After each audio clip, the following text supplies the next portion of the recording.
Bienvenue sur Azimut. Ici, nous parlons orientation. Retrouvez tous nos contenus et nos outils pour les parents sur azimut-orientation.com. Bonne écoute. Et si l'orientation de votre enfant dépendait aussi de vous? Lorsqu'on parle orientation post-bac, les parents pensent spontanément aux notes, aux spécialités du bac et aux débouchés professionnels, et plus rarement à eux-mêmes. Et pourtant, de nombreuses études montrent que l'orientation d'un jeune ne se construit jamais dans un vide social.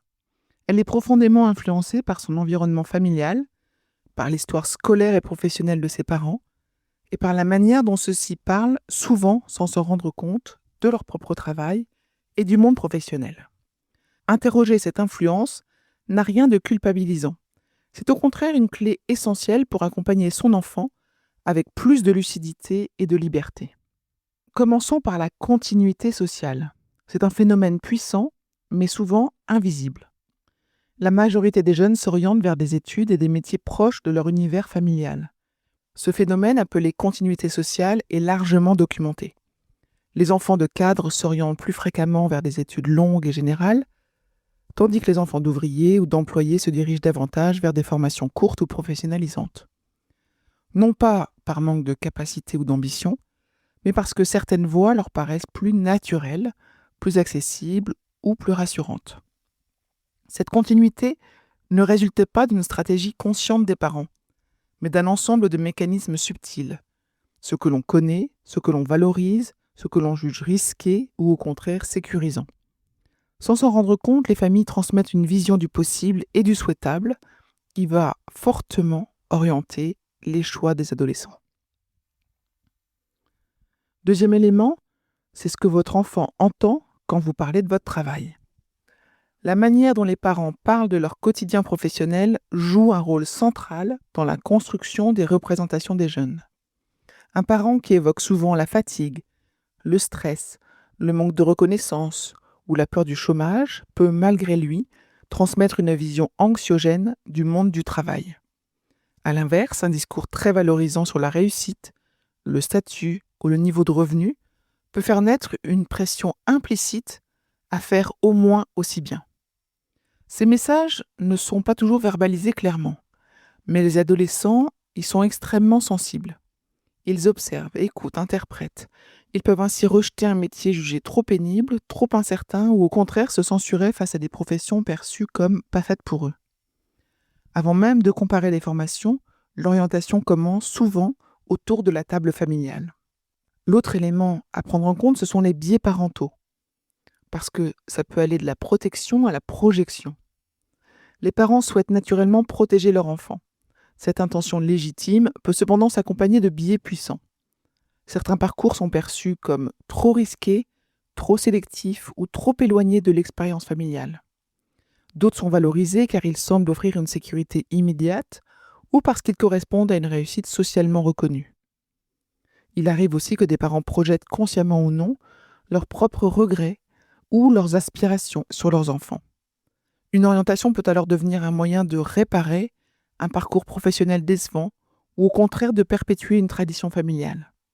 Ces mécanismes sont humains, mais les identifier permet d'éviter que l'orientation ne devienne un terrain de tension ou d'injonction silencieuse. Quand le non-dit influence plus que les conseils. C'est un fait paradoxal. Ce ne sont pas toujours les conseils explicites des parents qui pèsent le plus, mais les non-dits. Ce que l'on ne connaît pas fait peur. Ce que personne n'évoque semble inaccessible. Ainsi, certaines filières ou certains métiers ne sont pas envisagés faute d'exemples dans l'entourage ou de discussions à leur sujet.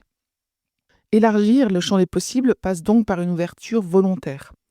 Parler de métiers inconnus, s'intéresser à des parcours atypiques, reconnaître que l'on ne maîtrise pas tout du système actuel. Cette posture d'humilité est souvent très libératrice pour les jeunes, qui se sentent alors autorisés à explorer sans trahir leur milieu familial. Alors comment accompagner sans enfermer ? Prendre conscience de l'influence parentale ne signifie pas s'effacer, mais ajuster sa posture. Les parents peuvent jouer un rôle déterminant en aidant leur enfant à mettre des mots sur ses envies, ses peurs et ses représentations, tout en distinguant ce qui lui appartient de ce qui relève de l'héritage familial. Posez des questions ouvertes, encouragez la curiosité, confronter les idées reçues à la réalité des formations sont autant de leviers pour favoriser une orientation plus choisie que subie. Il est également essentiel de rappeler qu'en France, l'orientation n'est pas figée. Les passerelles, les réorientations et les reprises d'études font partie intégrante des parcours.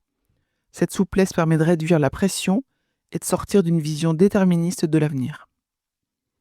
Alors pour conclure, disons que oui, les parents sont influents, donc responsables, et d'une manière puissante. Oui, l'orientation de votre enfant dépend en partie de vous, de votre parcours, de vos mots, de vos silences et de vos représentations.